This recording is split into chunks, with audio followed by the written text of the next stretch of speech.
All right, welcome back. And we're still talking about the threat issued by the Niger Delta Avengers and, of course, asking the federal government to either embrace restructuring or they will begin their strike. And this time they say it's going to be quite horrible. And I still have my guest in the studio here, Libros and Abga Jalingo. Jalingo, how do you think, what kind of approach would you say groups, for instance, like the Niger Delta Avengers now should begin to adopt? Because whether we like it or not, the current approach is definitely not achieving results. If it's achieving results, maybe for individuals in the group, but for the entire people of the Niger Delta, it's definitely not achieving results at all. You see, every group that promotes, participates in or perpetrates violence, whether it is herdsmen, whether it is IPOB, whether it is, call them any name, whether it is Miyetti Allah, every group that promotes violence, as far as I'm concerned, should be dealt with squarely by government. It's just that I'm just wondering why a sovereign state cannot enforce law and order in all parts of the country. Every autonomous ethnic organization in the Niger Delta has a socio-political organization that represents their interests. All of them. The Ijaw people have the Ijaw Congress, Ijaw National Congress. They even have the Ijaw Youth Congress. These are very, very strong and respected organizations in the Niger Delta.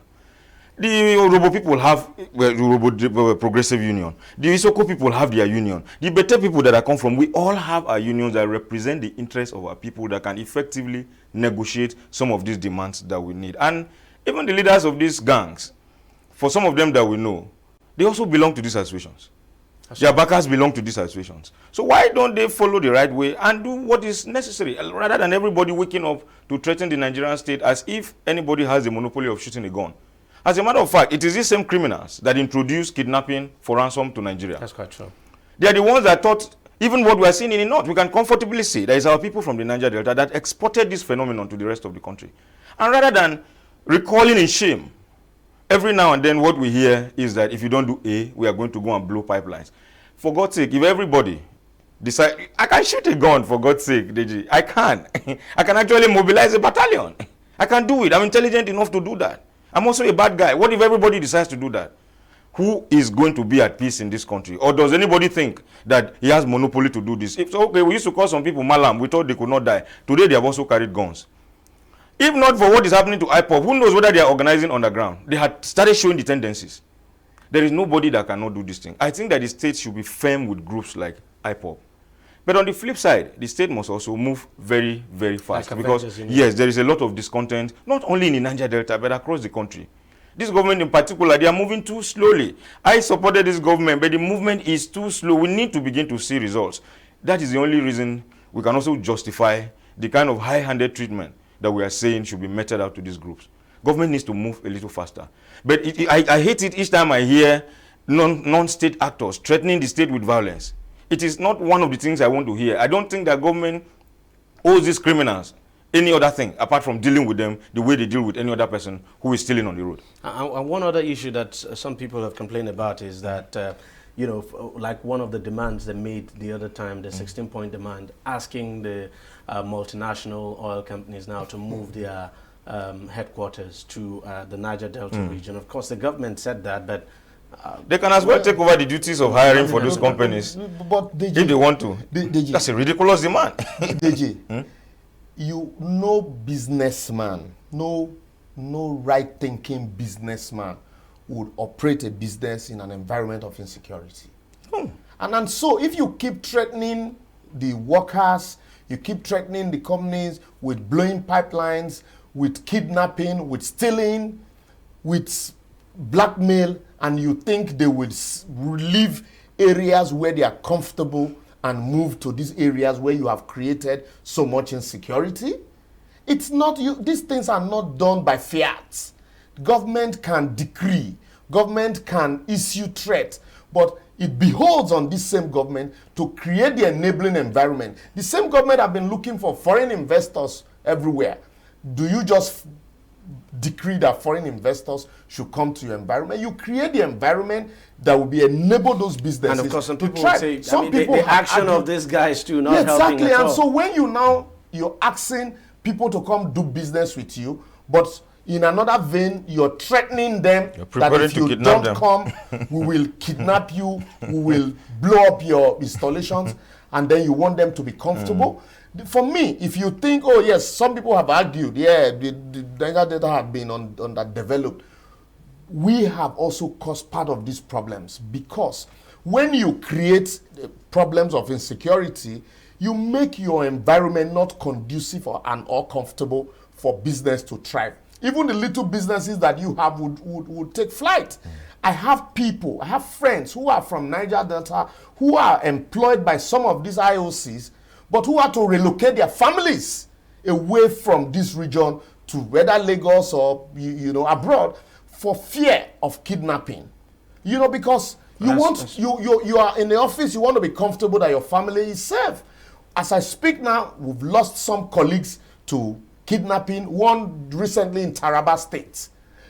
And so it is frightening. And some of us also that come of public fora like this, sometimes you get calls. You're scared to even go home because there's this fear that you will be kidnapped, this perception that you have money. And so this is not the time for us, with all of this that we have brought upon ourselves. This is not the time for us to also be issuing threat. This is time for us to bury our heads in shame. And then for the government, because like I said, they are partners in progress. It's a collaboration. And so that is why it is very difficult for government to come down heavy on all of these miscreants, because some of them got to office with the aid of these people. If you remember how militancy started in Niger Delta, how these boys were empowered. And in any case, you have to be very careful how you deal with this, because let's face it, these guys have the capacity to carry out this destruction. Look at what they did in 2016. I agree with you. If you don't handle this issue with care... What we are saying is this. Jalingo said something very instructive.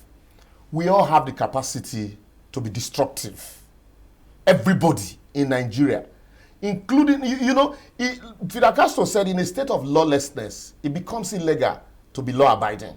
And so if we create lawlessness and insecurity, how safe do you think you'll be, even in that your enclave?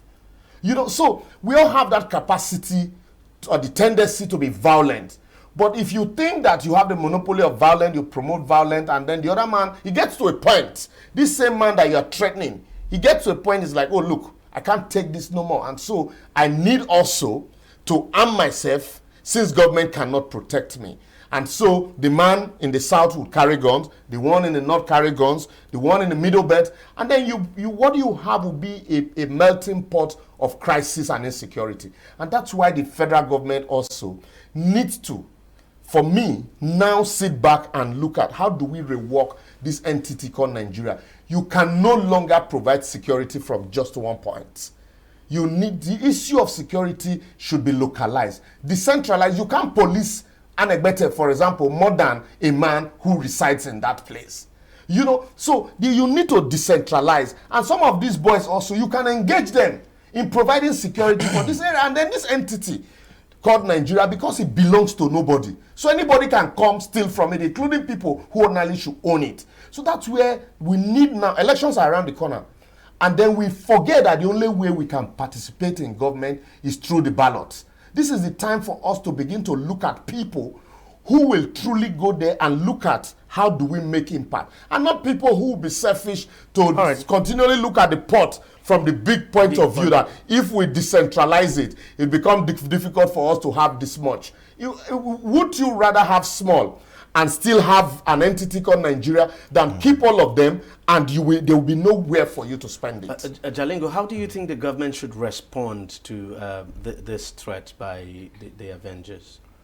I think, like I said earlier on, I will reiterate again that government needs to move very fast and reassure the Niger Delta, first of all, that the intention to develop the region is not just theoretical, that is practical.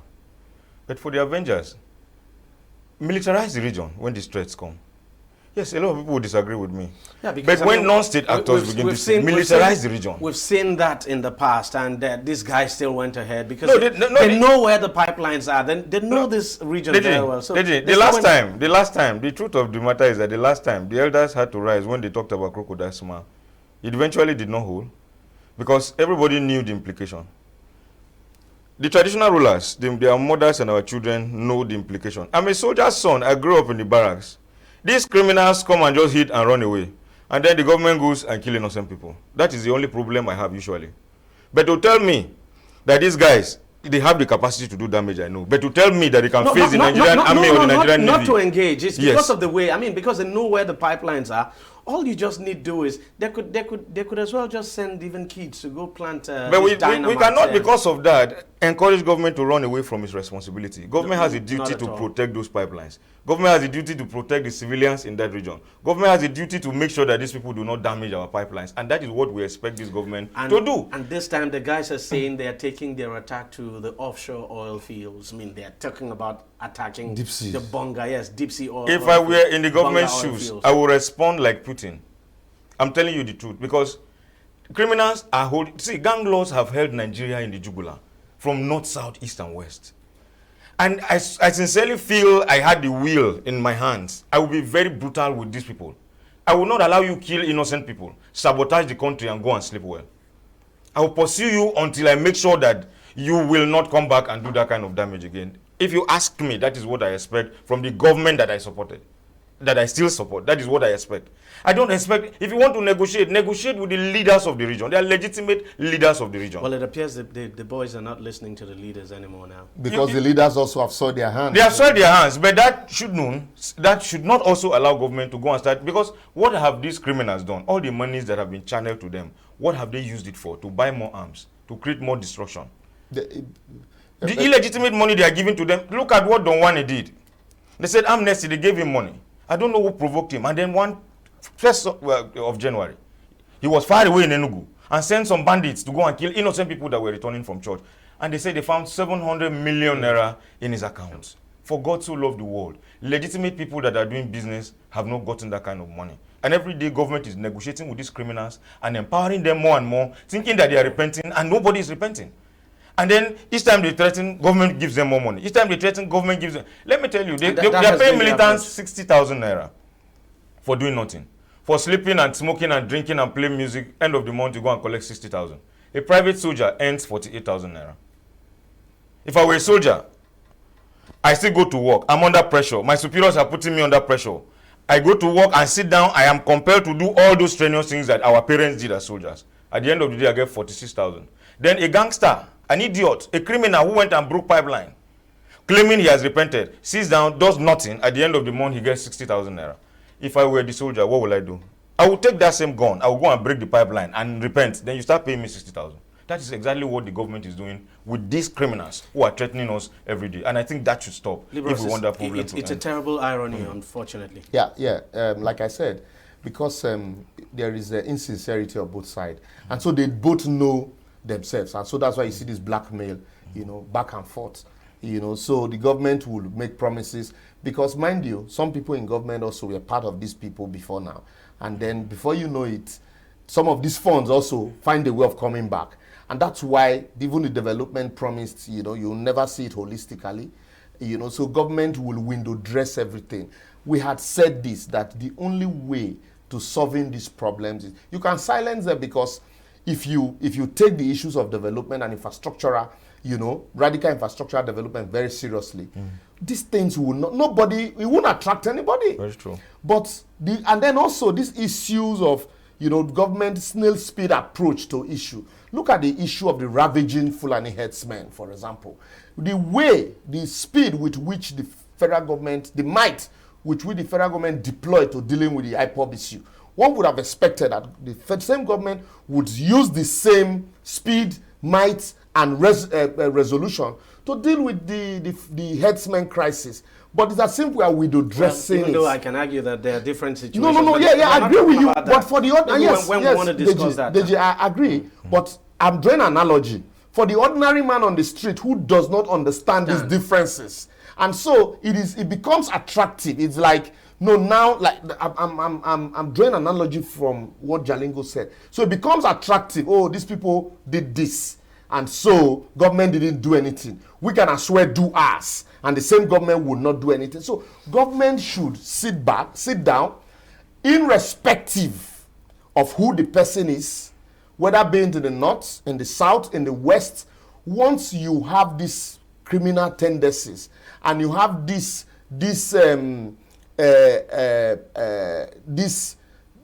attitude of threatening or taking life at will as if, it belongs to you. The security and welfare of the people is the essence of government. And what government should do, very proactive, ensure that justice prevail in those cases, and then also ensure that those people who have capacity, I'm talking about the ordinary people now, to do the same thing, but are not doing it because they want to be law-abiding. Ensure that you encourage them by melting out justice and protecting them also. But because when you talk about equality in society, and then you have some people who cannot sleep with their eyes closed. I'm being wound up, so I have to very quickly... No, quickly, in a few seconds. I'm saying you have some people who cannot sleep with their eyes closed for fear that some men will come wreak havoc on them, either kidnap, steal from them. You know what it means? It gets to a point, you tell yourself, what the heck? So you can as well, join them because you can't beat them and government can't protect you. And once it gets to that position, I doubt you will no longer have a country called Nigeria. Very quickly, we haven't got time, so I want you to be brief. It's true that the federal government may not have done much, over the years for the Niger Delta, in terms of development. But when you also look, just as Libero said, when you also look at the various agencies of government that have been established to take care of the Niger Delta. You have the Niger Delta Ministry, you have the Niger Delta Development Commission. Unfortunately, not quite long ago, the story we had about the Niger Delta Development Commission when a new MD was appointed was quite appalling. When he came out to say about 60 or 70% of the projects were never executed at all. Quite disappointing. And then you also have the 13% derivation that the Niger Delta states collect. This is not money that goes to other states, but the Niger Delta states.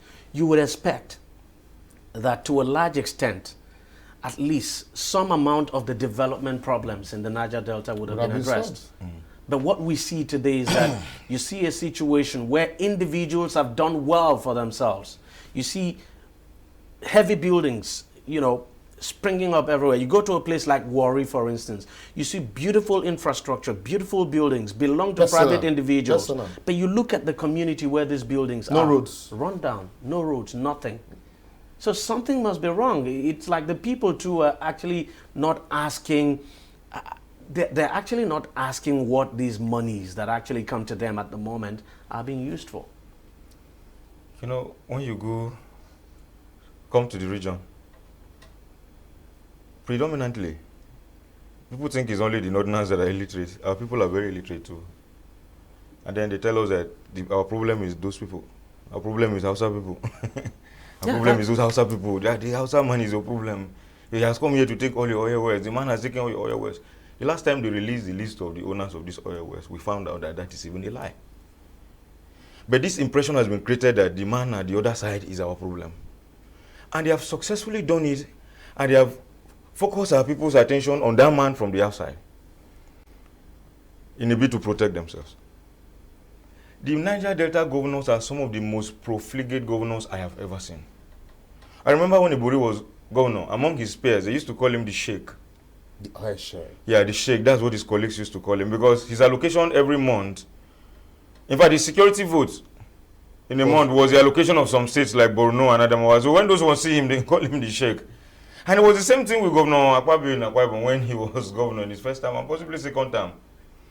And across the board, in the Niger Delta generally. But like we say, where did all these monies go to? Ndo Mike had said the other day that the council, how many billion naira contracts that were either not executed or the monies were hanging somewhere here and there. The NDDC became a compensation arm of of militancy.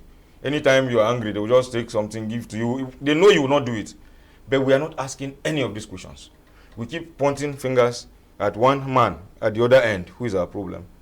All men of goodwill, all women of goodwill from the Niger Delta should realize that as far as we continue to project gangsters, criminals as our freedom fighters, as far as we continue to produce leaders that are criminals, even though it is not restricted to our region alone, the rest of the country will not respect us. We have gotten so much money to be able to point to certain things and say, okay, this is the much we have done. We need more to continue from where we have stopped. And we need leaders that will take that challenge and do it for us. But presently, we don't have them. And we also seem to dance around these criminals for political reasons when they make these threats. You even see intellectuals. You see traditional rulers, respected people, even public commentators, supporting the statement, the threats made by this criminal just to score a political point, or just because you don't like the man at the center. But you cannot see the reason why you should dissociate yourself from a non-state actor threatening the state with violence. But when the state decides to respond in equal measure, the same people will start shouting human rights. But if we want all of this, if we want to avert violence in the region, if we want to bring development to the region, everybody that is of goodwill who loves the Niger Delta must tell these gangsters that they need to shift backward so that people who have negotiation skills can go to the table and negotiate more effectively for what belongs to the Niger Delta region from the center. Liberals, I'll give you a final, final word. It's easy for us to say, oh, look at Lagos, the IGR in Lagos alone is... but if you compare that with what some states, Akwa Ibom, Delta State and all of that got in their time, Ibori and Akpabio, you would have, Lagos would have been, you would have been looking for Akwa Ibom and what do you call it, River State, Akwa Ibom and because Delta State. You look at the entire population of the South South, or even the Delta region itself. Ought to have been a model by now. Just quite a small state. It's small local government. But unfortunately, we fail to ask these past leaders questions. It is easy. Our focus is always, at the center. Yes, we agree, but then I consistently say, let's look inward. Look inward. If we're able to correct the misdeeds and the mistakes from inside, we'll be able to come out stronger, united with one voice and make a cogent and achievable demand. But what we are doing now, we are window dressing. And then what also the government, whether at the state or at the center, is doing is empowering criminality. And the more you continue to empower criminality, what you are telling those who have the tendency to go into criminality is that it pays to be a criminal. And so there's no need for you to want to do a legitimate job. And it potentially quite unfortunate. Well, gentlemen, thank you very much for coming on the program. Thank you very much for sharing your thoughts. Let's just hope that reason actually prevails at the end of the day, and that these guys don't carry out the threat, because it's going to set the entire country backwards. The people of the Niger Delta will be affected as well, if not more, because, I mean, imagine if there was any destruction in the Niger Delta, the environment still belongs to the people there. So the pollution. Yes, the pollution and all of that. It just doesn't make sense at all. We've not achieved anything at all with all of these destructions all over these years. So I don't see this as achieving anything at all. Thank you very much for coming on the program. It was a pleasure. Well, we'll take a short break, and when we come back, we'll be talking about something else. Stay with us. On DEJI360, we don't just ask the questions. What is wrong with amending the Constitution the way the National Assembly members have been doing it? We seek answers. Constitution is constituent. Our problem is not lack of laws. Our problem is lack of the willpower to implement our laws. Answers that provide clarity.